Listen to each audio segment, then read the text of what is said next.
Hi my dear curious fellows. जैसे कि आप जानते हैं कि 7 दिसंबर 2025 को प्रीलिम्स का पेपर हुआ JKAS का, जो हमारे जम्मू कश्मीर का सबसे बड़ा एग्जाम होता है। उसमें साइंस के जो है क्वेश्चंस पूछे गए हैं बहुत सारे, और वो 9th 10th स्टैंडर्ड की साइंस से लिए गए हैं। That's why I always say कि बेसिक्स बहुत ज्यादा मायने रखते हैं, इसलिए बेसिक्स का होना बहुत ज्यादा जरूरी है।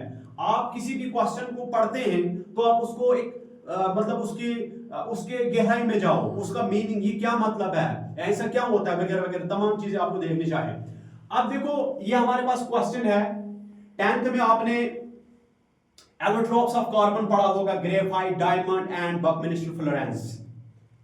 अब देखो यहां पे उसी बेस पे हमारे पास क्वेश्चन आ गए। We know that there are 3 allotropes of carbon, there are 3 allotropes of carbon, namely graphite, diamond, and the newly discovered allotrope of carbon is Buckminster fullerens. This is probably the longest spelling word of the chemistry subject, I think. So there are mainly 3 allotropes of carbon: graphite, diamond, and Buckminster fullerens. Fullerens is the one of the allotropes of the carbon. Now in the question we are asked that, ये question पूछा गया, बताया कि diamond and graphite are allotropes of carbon. Yes, we know that there are 3 allotropes of carbon, namely graphite, diamond, and Buckminster fullerens. तो इसका मतलब है पहला स्टेटमेंट 3 है, सही है। डायमंड भी है एलोट्रोप ऑफ कार्बन और ग्रेफाइट भी एलोट्रोप ऑफ कार्बन है। उसके बाद दूसरा स्टेटमेंट, इसका मतलब है ऑप्शन 1 तो फिलहाल सही हो गया हमारा। दूसरा स्टेटमेंट क्या बोलता है? Both diamond and graphite are good conductor of electricity. No, which is wrong. Graphite is the good conductor of electricity, whereas diamond is not the good conductor of electricity. Do you know what is the reason behind this? Because in each atom of the graphite there is one free moving electron. That's why graphite is the good conductor of electricity, whereas in each carbon atom of the diamond there is no free moving electron. That's why diamond is not the conductor of electricity. You must know that, dear students, you must know that electricity in the conductor does not flow due to the presence of electron. It flows due to the presence of the free moving electron in the conductor. इसका मतलब है, अब graphite में भी तो electrons हैं, लेकिन इस ग्रेफाइट के हर एटम में एक फ्री मूविंग इलेक्ट्रॉन होता है। उसी फ्री मूविंग इलेक्ट्रॉन की फ्लो की वजह से जो है वो करंट फ्लो होता है ग्रेफाइट में, यानी ग्रेफाइट इसीलिए गुड कंडक्टर ऑफ इलेक्ट्रिसिटी का। जबकि डायमंड जो है, डायमंड का हर जो कार्बन एटम होता है उसमें कोई भी फ्री मूविंग इलेक्ट्रॉन नहीं होता है। अगर इलेक्ट्रॉन प्रेजेंट है लेकिन फ्री मूविंग इलेक्ट्रॉन नहीं है जो मूव करेगा, इस जिसकी वजह से करंट कंडक्टर में या उस सबस्टेंस में फ्लो नहीं करेगा। इसका मतलब क्या हुआ कि ये बोलता है both diamond and graphite are good conductor of electricity. ये ऑप्शन हमारा गलत हो गया। Only graphite is good conductor of electricity, diamond is not good conductor of electricity. So हमारे पास जो है ऑप्शन ए क्या है? Only one. बी क्या है? Second only. नहीं, सेकंड वाला तो गलत है।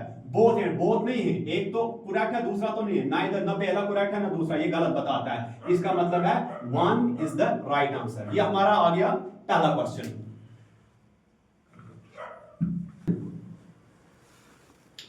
जो JKAS 2025 जो 7 दिसंबर को हुआ, उसमें जो साइंस का क्वेश्चन ये हमारे पास पूछा गया, और किससे है? ये 10th क्लास की साइंस का पहला चैप्टर। अगर आपने सही पढ़ा होगा तो आप जो इस क्वेश्चन को इसलिए जो है हैंडल कर सकते हैं। कहने का मतलब मेरा ये है कि if your basics are strong you can do anything जो आप करना चाहते हैं। तो देखो, हम क्वेश्चन को आप पढ़ते हैं। क्वेश्चन बताता है, consider the following statement regarding light के रिगार्डिंग जो स्टेटमेंट दिए हैं उनको आपने पढ़ना है। बोलते हैं रिफ्लेक्शन एंड रिफ्रैक्शन और ऑप्टिकल फिनोमेना। हाँ, यानी ऑप्टिकल का मतलब है रिलेटेड टू लाइट, ये रिफ्लेक्शन भी लाइट के रिलेटेड है और रिफ्रैक्शन भी लाइट के रिलेटेड है, तो ये ऑप्शन जो है सही है, इसमें कोई शक नहीं है, ठीक है। फिर उसके बाद कहता है both reflection and refraction involve change in the speed of light. बोलता है जो रिफ्लेक्शन में भी और रिफ्रैक्शन में भी चेंज होता है in the speed of light. No, refraction के केस में होता है जब ऑब्जेक्ट एक मीडियम से दूसरे मीडियम में जब रे ऑफ लाइट जाती है, जब एक मीडियम से दूसरे मीडियम में जाती है रे ऑफ लाइट, तो उसके स्पीड में रे ऑफ लाइट जो जाती है उसकी स्पीड में चेंज होती है, जिसको हम रिफ्रैक्टिव इंडेक्स कहते हैं। तो इसका मतलब है कि रिफ्रैक्शन के केस में स्पीड ऑफ लाइट में तो चेंज होता है। फॉर एग्जांपल मेरे पास ये क्या है, मान के चलो ये है वाटर, ये है वाटर, ये है ऊपर एयर। तो जो ऊपर से जो मेरे पास रे आई, तो अब ये रे क्या करेगी, तो यहां पे मैं नॉर्मल ड्रॉ करता हूं, यहां पे नॉर्मल, तो ये रे तो सीधे आगे जानी चाहिए थी, लेकिन ये यहां पे होगी बैंड। क्या होगी? बैंड होगी।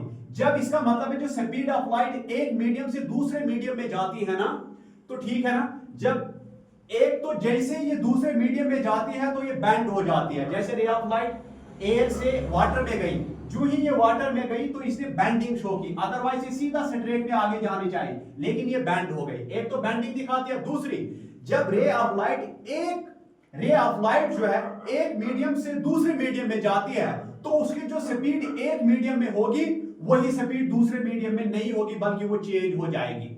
इसका मतलब है कि रिफ्रैक्शन में स्पीड ऑफ लाइट में चेंज तो होता है, लेकिन रिफ्लेक्शन के केस में ऐसा नहीं होता है। रिफ्लेक्शन के केस में जब लाइट ऊपर से आई, ये इंसिडेंट रे है और ये दूसरे डायरेक्शन में उसी स्पीड में जो है दूसरे डायरेक्शन में चले जाती है। इसका मतलब है रिफ्लेक्शन ऑफ लाइट के केस में जो स्पीड जो होती है लाइट की या रे ऑफ लाइट की, वो इंपैक्ट नहीं होती है, वो अफेक्टेड नहीं होती है। जबकि रिफ्रैक्शन के केस में जब रे ऑफ लाइट एक मीडियम से दूसरे मीडियम जाती है, उसको कहते हैं हम रिफ्रैक्शन ऑफ लाइट। जैसे रे ऑफ लाइट एक मीडियम से दूसरे मीडियम में जाती है तो वो बैंड हो जाती है, उसको हम कहते हैं रिफ्रैक्शन ऑफ लाइट। तो रिफ्रैक्शन ऑफ लाइट के केस में जो रे की जो स्पीड होती है रे ऑफ लाइट की, या जो लाइट की जो स्पीड होती है वो चेंज हो जाती है। यानी एक मीडियम में, यानी जो एयर में जो इसकी स्पीड थी लाइट की, वो वाटर में वैसे नहीं होगी, उसमें चेंज आ जाएगा, जिसको हम कहते हैं रिफ्रैक्टिव इंडेक्स। क्योंकि हर मीडियम का अपना अपना रिफ्रैक्टिव इंडेक्स होता है, जो 10th क्लास की साइंस में sin I divided by sin R is equal to refractive index of medium second with respect to the medium first. और मीडियम फर्स्ट हमेशा एयर होता है, तो मीडियम सेकंड आपका कोई भी, वो वाटर भी हो सकता है, वो डायमंड भी हो सकता है, कुछ भी हो सकता है। कहने का मतलब है जब भी लाइट एक मीडियम से दूसरे मीडियम में जाती है, जो ही वो दूसरे मीडियम में जाती है वो बैंड होती है, या तो नॉर्मल के टुवर्ड्स बैंड होती है या नॉर्मल के बाहर बैंड होती है। लेकिन याद रखना इतना सारा कि जब रे ऑफ लाइट एक मीडियम से दूसरे मीडियम में जाती है तो बैंड होती है। उसी बैंडिंग प्रोसेस ऑफ लाइट को रिफ्रैक्शन ऑफ लाइट कहते हैं। तो रिफ्रैक्शन ऑफ लाइट में एक तो बैंडिंग हो गई, दूसरा क्या होता है, जब लाइट एक मीडियम से दूसरे मीडियम में जाती है, जैसे वो दूसरे मीडियम में जाती है तो उसकी स्पीड ऑफ जो लाइट होती है वो चेंज हो जाती है। इसका मतलब है स्पीड ऑफ लाइट चेंज होता है रिफ्रैक्शन के केस में, न कि रिफ्लेक्शन के केस में। रिफ्रैक्शन के केस में क्या होता है, change in the speed of light, जबकि रिफ्लेक्शन के केस में नहीं होता है। रिफ्लेक्शन के केस में जिस स्पीड से लाइट आई उसी स्पीड से वो वापस जाती है दूसरे डायरेक्शन में। तो हमारे पास अब स्टेटमेंट क्या है, only first and second are correct. First तो करेक्ट है, लेकिन अच्छा अभी तो हमारे पास एक स्टेटमेंट और है, refraction bend the path of the light.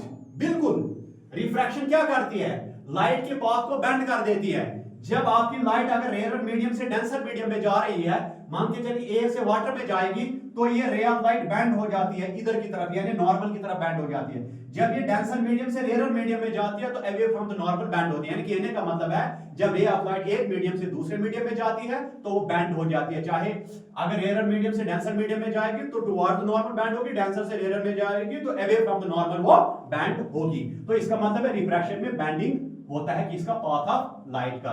तो इसका मतलब है ऑप्शन 3 भी करेक्ट है।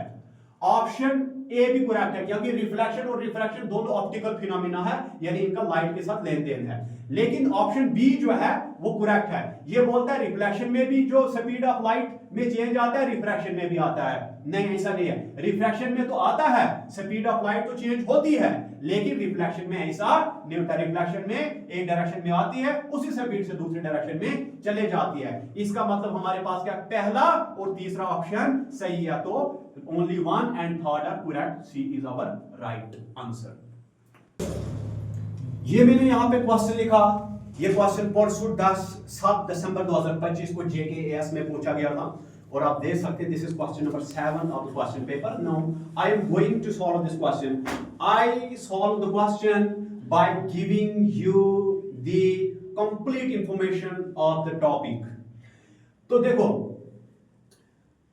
ए satellite moving in a circular orbit, देखो कहता है कि अगर मतलब ये हमारे पास अर्थ है, एक सैटेलाइट जो अर्थ के अराउंड जो है अर्थ के ऑर्बिट पे मूव करता है, एक सैटेलाइट जो अर्थ के ऑर्बिट में मूव करेगा, ठीक है ना। एक सैटेलाइट का मतलब होता है एक ऐसी बॉडी जो किसी प्लैनेट के अराउंड क्या करता है, रिवॉल्व करता है। अब हमारे पास एक सैटेलाइट है, वो मूव करेगा सर्कुलर ऑर्बिट में, यानी सर्कुलर पाथ में, अराउंड अर्थ के अराउंड में। तो बोलता है which of the following characteristics, अब इनमें से कौन सा कैरेक्टरिस्टिक उसका होगा। देखो, जीरो एक्सेलरेशन नहीं होगा, यहां पे वेलोसिटी तो चेंज होती जाएगी।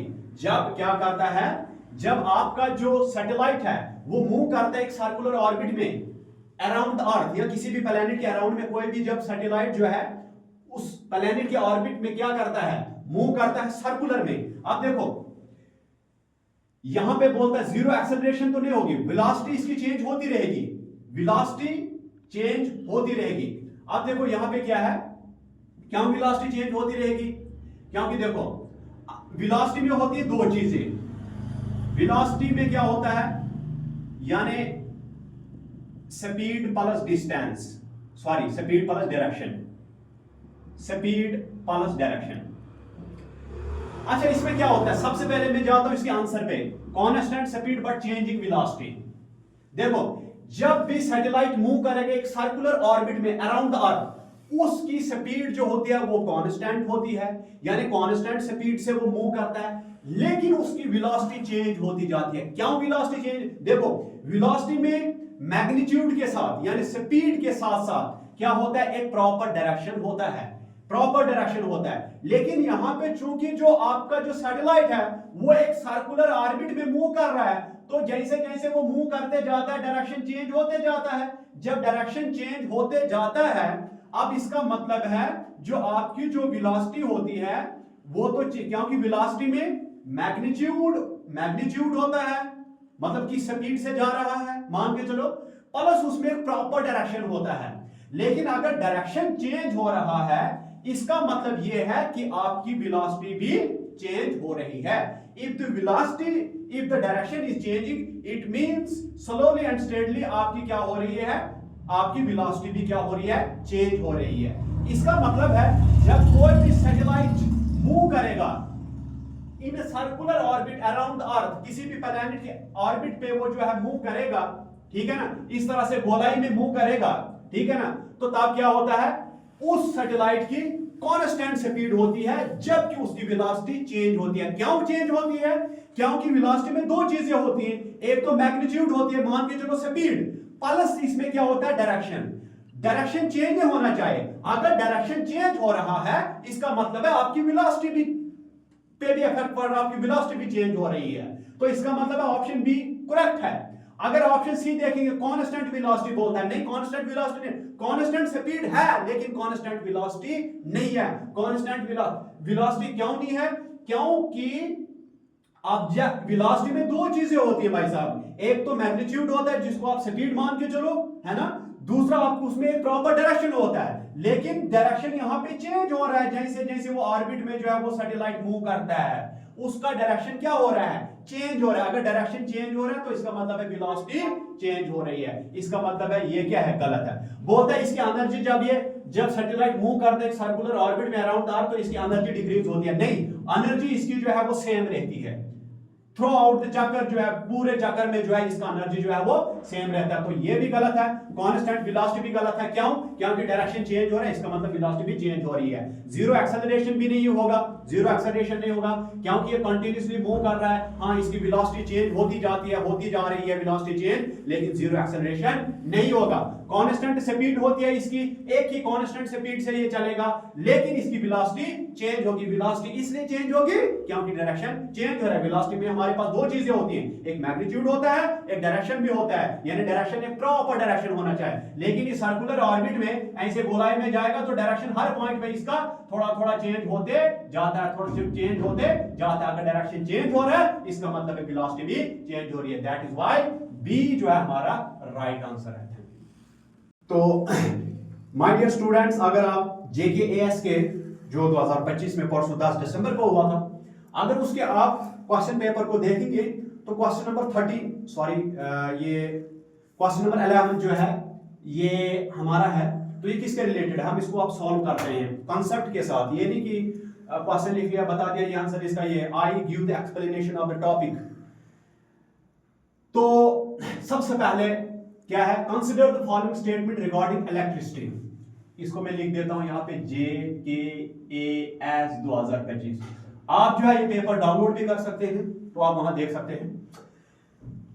यानी प्रीलिम्स एग्जाम में जो पेपर फर्स्ट है उसमें पूछा गया, जो मैथ के क्वेश्चन हमने सॉल्व किए थे वो तो पेपर सेकंड में होते हैं प्रीलिम्स के। अच्छा, ये क्या बताता है, पहला ऑप्शन बताता है नीचे पढ़ो और स्टेटमेंट बताओ कौन सा सही है। बोलता है static electricity does not flow through wire.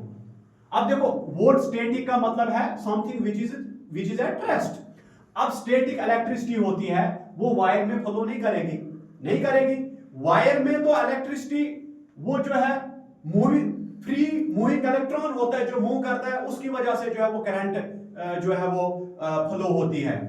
ठीक है ना? तो इसका मतलब है वायर में जो है स्टैटिक इलेक्ट्रिसिटी नहीं होती है। ठीक है ना? क्यों?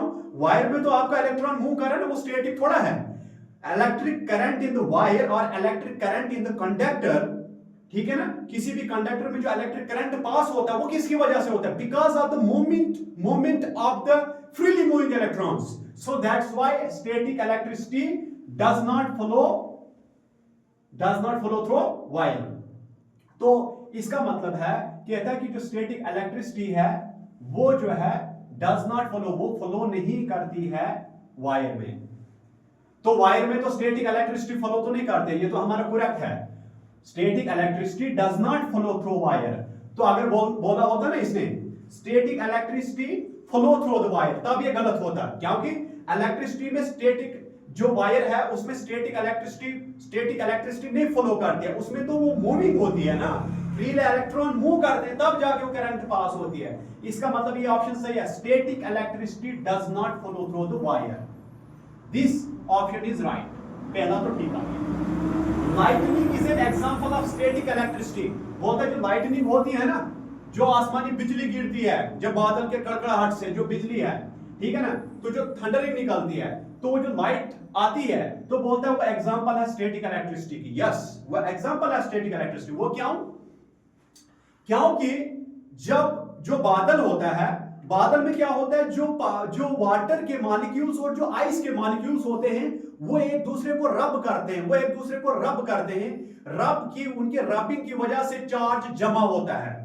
फॉर एग्जांपल, जैसे आप अपने जो है बाल की तरफ जो बैलून को लगाते हैं तो उसमें चार्ज क्या होता है, वो जमा होता है, ठीक है ना, चार्ज जमा होता है। उसी तरह से जो वाटर मॉलिक्यूल्स होते हैं बादल में, वाटर मॉलिक्यूल्स और जो आइस की छोटे छोटे जो होते हैं, आइस के मॉलिक्यूल्स जो होते हैं, वो क्या करते हैं, एक दूसरे को रब करते हैं। उनके रब करने से वहां पे क्या होता है, ये जो हमारे पास उनके रब करने से जो है वो चार्ज जमा होता है। जब वो चार्ज बहुत ज्यादा उसमें जमा हो जाता है, वो स्टैटिक होता है। जब वो चार्ज बहुत ज्यादा जमा होता है तो बाहर जंप करता है, जब बाहर जंप करता है तो उसी वजह से वो लाइटनिंग होती है। इसका मतलब है लाइटनिंग जो है वो स्टैटिक इलेक्ट्रिसिटी की एग्जांपल है। लेकिन हमारी जो बिजली में जो हमारी वायर है उसमें जो वो स्टैटिक इलेक्ट्रिसिटी की एग्जांपल नहीं है, क्योंकि वायर में तो आपका जो फ्रीली मूविंग इलेक्ट्रॉन्स हैं वो स्टैटिक थोड़े होते हैं, वो तो मूव करते हैं। स्टैटिक का मतलब एक ही जगह रहना, वो तो मूव करते हैं। इसका मतलब है पहला ऑप्शन भी ठीक है, इसका मतलब है दूसरा ऑप्शन भी हमारे पास क्या आ गया,